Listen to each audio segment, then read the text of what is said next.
ஹalleluya. அவர் நம்மளை போஷிக்கிறது எப்படி தெரியுமா?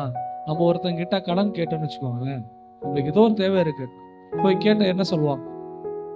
ஐயோ அக்கா, இப்ப இல்லக்கா, இப்போதான் ஒருத்தர் கொடுத்து விட்டுட்டேன், நீங்க போயிட்டு 2 நாள் கழிச்சு வாங்க. கரெக்டா சொல்லியிருக்காங்களா?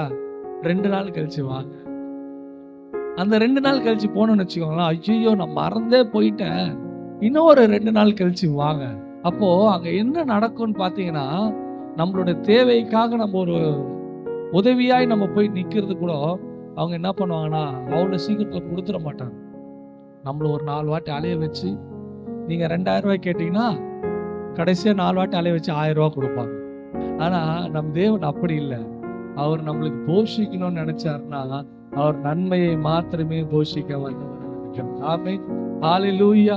அவருடைய சமூகத்தில் காத்திருந்து, அப்பா எனக்கு தேவை இருக்குன்னு நீங்க ஒரு வார்த்தை சொல்லுகிற மாத்திரத்துல நம்மளோட கையின் பிரயாசத்தை ஆசீர்வதித்து, கடன் வாங்குறதுக்கு இல்லை, கடன் வாங்குவதற்காக உங்களையும் என்னை ஆண்டவர் தெரிந்து கொள்ளவில்லை, நம்ம அவரோட நாமத்தை மகிமைப்படுத்தும்படியாய், அவருக்கென்று வாழும்படியாய் நம்மளை ஆசீர்வதித்து உயர்த்தவே நம்மளை தெரிந்து கொண்டிருக்கிறார். ஆமென், ஹalleluya.